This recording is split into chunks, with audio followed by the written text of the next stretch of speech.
Hey guys, welcome back to my channel, and today I have my favorite person in the world, Mindy. You all know about her because I talk about you all the time. It happens all the time. Ever since I found out about your book, I can't even remember how I found out. I want to say it had to have been through Inkslinger. I think, when you were, oh my gosh, anyway, so I'm kind of having a slight fangirl moment, even though like we're friends and I've known you for a little bit, but I'm so happy that you are finally here on my channel and we can just talk. So this is Mindy. She needs no introduction because I talk about her all the time. So we're obviously at Utopia Con right now. We're in the hotel and people are walking behind us, so you might see them.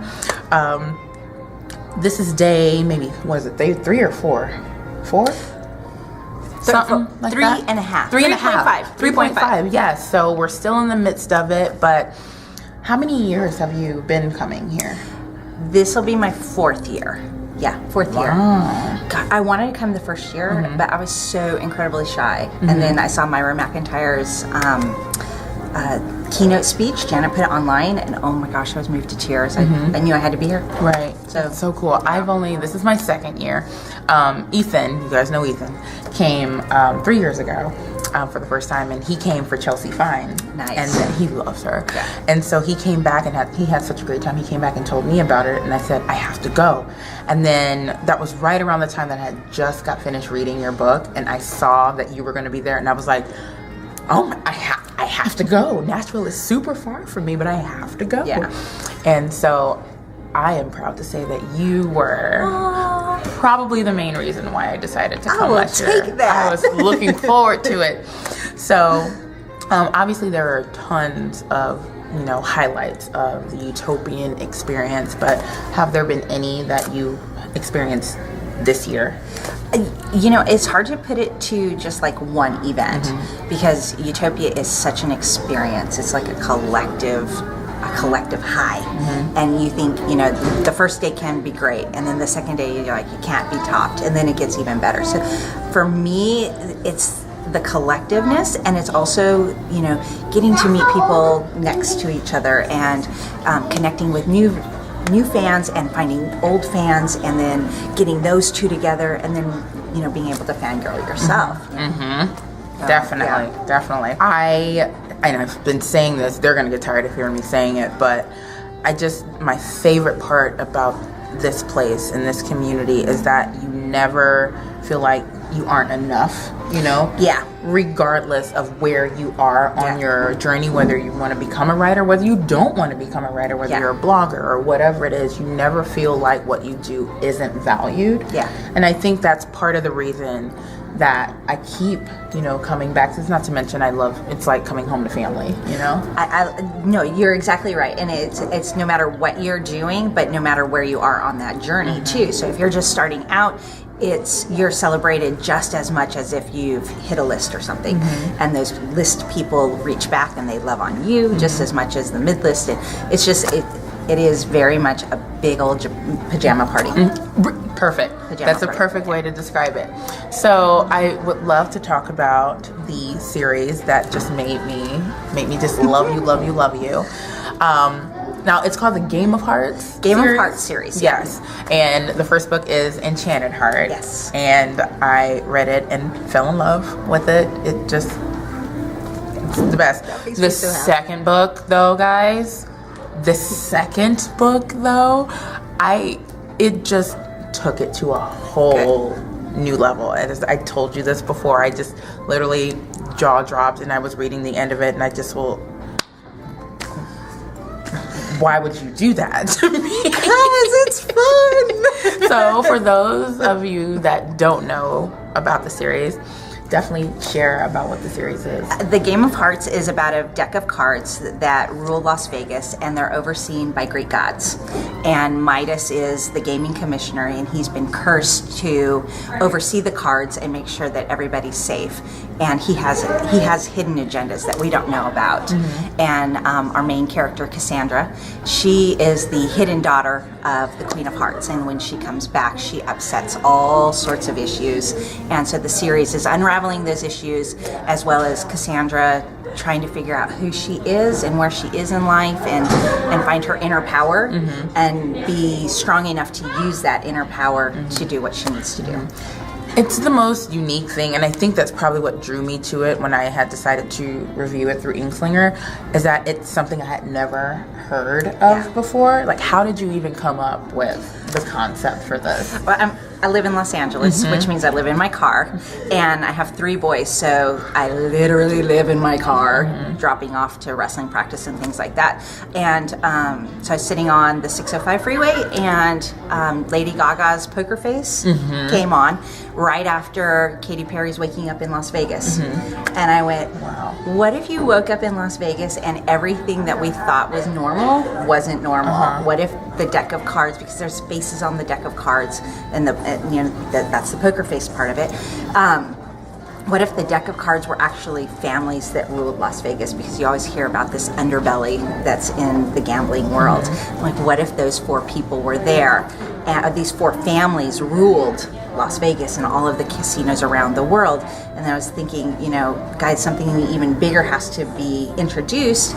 And my son was talking about Midas. And I was like, so I did a little bit of that research, and I was like, Midas and his golden touch, to get rid of it, he had to bathe in several different rivers around the world, and each of those rivers were highly producing rivers after he bathed in them. And I'm like, oh my gosh. So it was just a genesis of really listening to radio in traffic. That's so cool. I love that. Like, that is the most, I was listening to some songs on the radio, and boom, that's so cool.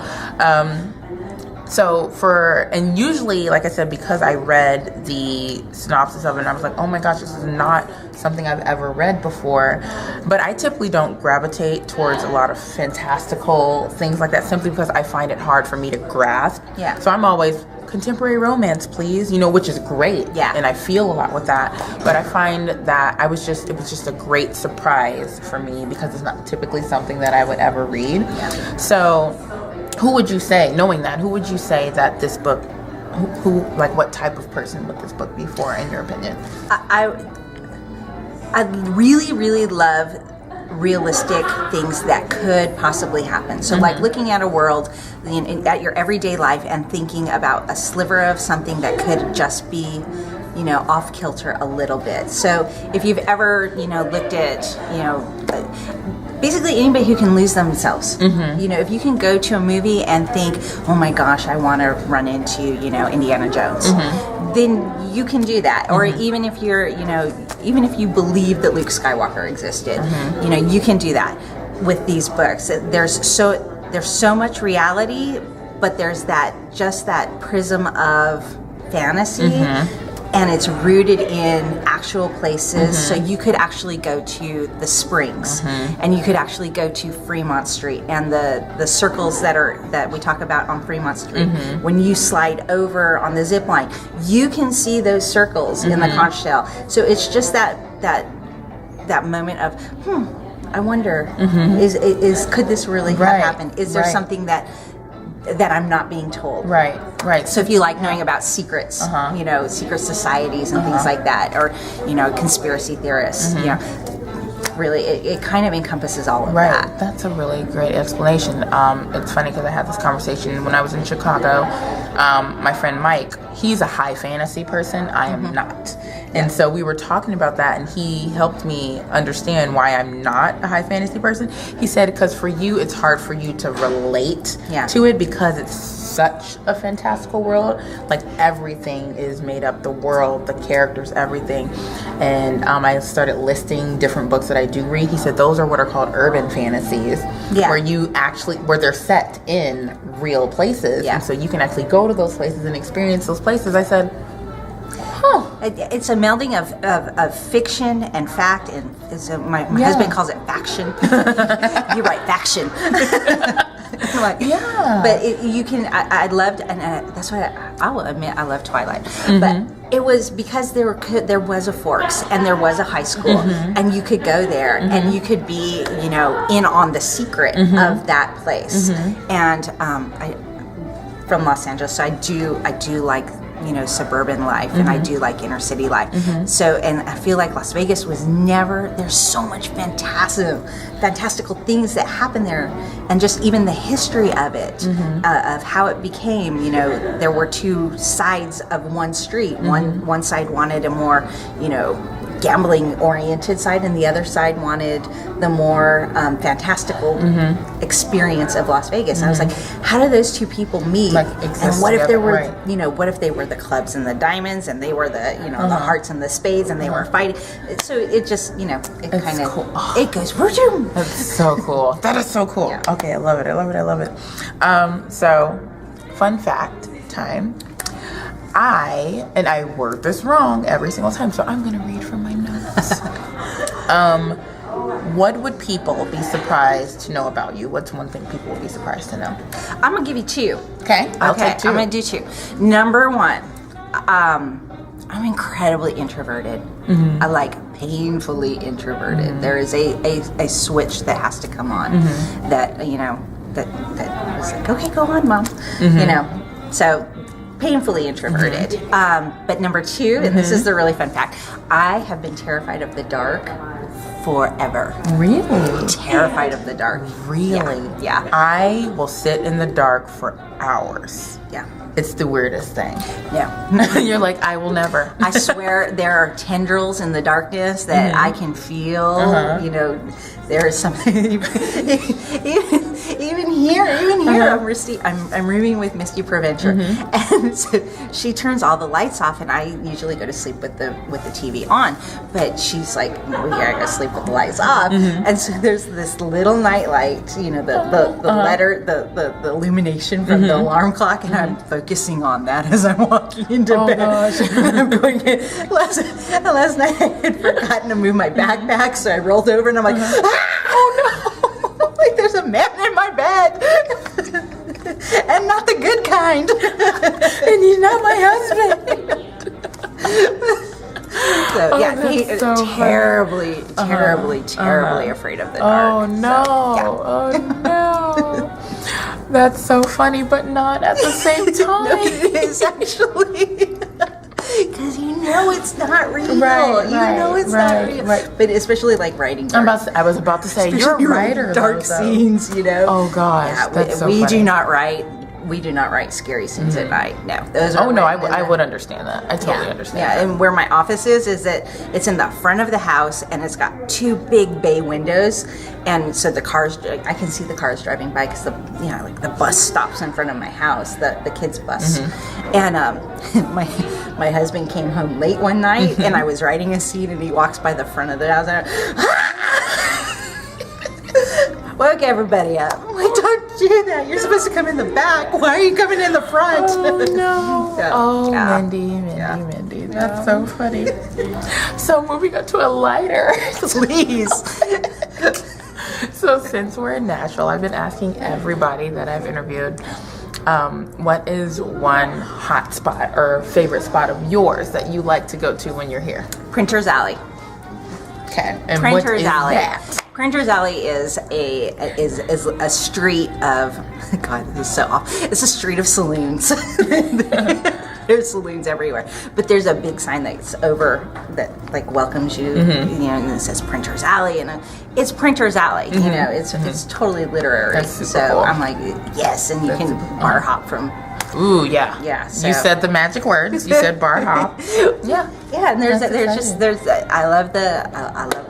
I love the saloons down there, and I love the people down there, and it's very free, and you can go in with your Converse or you can go in with your boots, and you're good. Oh, that's exciting. Yeah. That's cool. I always like to do that, and each person I've asked, I've gotten a different answer every single time, which I love. Nashville is huge. It's just full of so much stuff. So I always like to keep a little note for the back of my head. So next time I'm here, I'm like, Mindy said go here. Yeah. But yeah, I am so happy we got to do this. Me too. I am so happy. Thank you.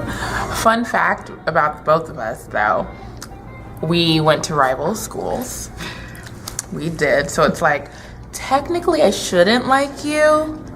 technically. But I did extend the olive branch. So I went to USC, UCLA, but I took screenwriting classes at UCLA, which is fine. Not 100% the same, but it's fine. No. And I keep staring at. She has her USC bag right over there, and it's taunting me.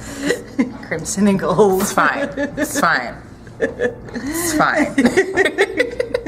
Thank you so much for doing this. This is seriously the biggest joy. Like I adore you. I adore you so much. We have to do one thing though. Mm-hmm. We have to do a hello to Jacob. Oh my gosh! Yes, please. Yes, please. I love him. I love him. Jacob's my 12-year-old. Hi, Jacob. Perfect. Yay. But thanks so much for watching, guys. And of course, I will leave all of your book links and social media links all in the description down below. And you have to pick up these books because, one, because I told you to, and two, because they're really, really good, and you know how much I love them. But yeah, thanks so much for watching, and we'll see you later. Bye.